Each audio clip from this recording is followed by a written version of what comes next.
आज मैं आपको ड्यूल गवर्नमेंट के बारे में बता रहा हूँ। ड्यूल गवर्नमेंट मतलब द्वि शासन नीति। अब ये ड्यूल गवर्नमेंट शुरू किसने करा था? Robert Clive. रॉबर्ट क्लाइव का नाम ड्यूल गवर्नमेंट से जुड़ा हुआ है। ठीक है। 1757 में प्लासी का युद्ध हुआ था। ठीक है। फिर बक्सर की लड़ाई हुई थी 1764 पे।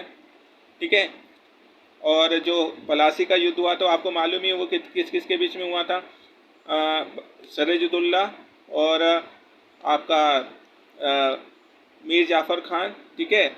और रॉबर्ट क्लाइव। उसमें भी क्या हुआ था, मुनरो क्या हुए थे, इसके अगेंस्ट जीत गए थे। ठीक है। बक्सर का युद्ध और प्लासी का युद्ध दो ही में क्या हुए थे, ब्रिटिशर्स जीत गए थे। ठीक है। और इसमें जो था रॉबर्ट क्लाइव क्या हुआ था, जीत चुका था और ये समझ चुके थे कि अब हम ब्रिटिश लोग धीरे से क्या करेंगे, इंडिया पे कब्जा करना शुरू कर देंगे। तो बक्सर की लड़ाई के बाद 1764 भी, यह भी अंग्रेजों ने जीती। 1757 में प्लासी की लड़ाई भी जीतने के बाद 1765 में एक ट्रीटी साइन हुई।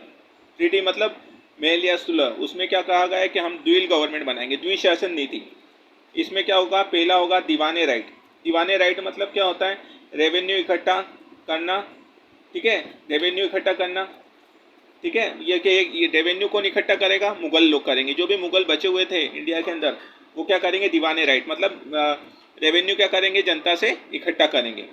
फिर सेकंड है आपका निजामत राइट। निजामत राइट ये किसके हाथ में थी, ये बंगाल नवाब ऑफ बंगाल के हाथ में थी। इसका सिविल एडमिनिस्ट्रेशन का काम करना था। तो दो तरीके की राइट द्विशासन नीति में दो तरीके की राइट शुरू करी। एक तो थी दीवाने राइट। ठीक है। दीवाने राइट मतलब पैसा इकट्ठा करना, रेवेन्यू इकट्ठा करना, ये मुगलों के लिए था। सेकंड था निजामत राइट, ये सिविल मतलब जनता के लिए था। दीवाने राइट रेवेन्यू पर अंग्रेजों का रूल होता था। फिर जो दीवाने राइट थी, जो मुस्लिम लोग इकट्ठा करते थे, उस पर किसका रूल था, अंग्रेजों का था। निजामत ने इंडिया पर्सन को बैठा देते थे, इंडियन पर्सन को बैठा देते थे, एडमिशन कैसे चल रहा है लेकिन रेवेन्यू पैसा हम ही देखेंगे। मतलब एडमिनिस्ट्रेशन तो देखने के लिए इंडियन पीपल को रख लेंगे, लेकिन पैसा इकट्ठा करने के लिए यहाँ पे आम व्यक्ति पैसा इकट्ठा करेगा और सारी चीज़ें उसको बताएगा। अब ये सब जो द्विशासन नीति थी ये ख़त्म किसने करी, एक ब्रिटिशर था वॉरेन हेस्टिंग। वॉरेन हेस्टिंग नाम का ब्रिटिशर था। 1773 के अंदर एक एक्ट लागू हुआ जिसके कारण उन्होंने द्विशासन नीति भारत के अंदर खत्म करी। वही एक तो दीवाने राइट मतलब टैक्स इकट्ठा करना, और निजामत राइट मतलब सिविल में जो भी सिविल होगा वो बस बैठेंगे इंडियन लेकिन चलेंगे हमारे हिसाब से। ठीक है। तो ये दो चीज़ें खत्म हो गई।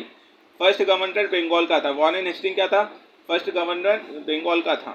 क्लाइव भी क्या था, फर्स्ट गवर्नर ऑफ बंगाल था। ठीक है। और इसने जो जमींदारी प्रथा थी आपकी, ठीक है, जमींदारी प्रथा किसने शुरू करी थी, जमींदारी प्रथा कॉर्नवालिस। ठीक है। लॉर्ड कॉर्नवालिस ने जमीन प्रथा परमानेंट सेटल ऑफ बंगाल का परमानेंट सेटलमेंट शुरू करा 1793 के अंदर। लॉर्ड कॉर्नवालिस को फादर ऑफ सिविल सर्विसेज भी कहा जाता है। मतलब उन्होंने सिविल सर्विसेज जो आईपीएस की रैंक की जो पोस्ट की गवर्नमेंट वैकेंसी होती वो भी उन्होंने शुरू करी थी। ऑल इंडिया सर्विसेज लेकिन किसने शुरू करी थी, ऑल इंडिया सर्विसेज शुरू करी थी सरदार वल्लभ भाई पटेल ने। William Bentinck first governor general of India बना था 1883 के अंदर।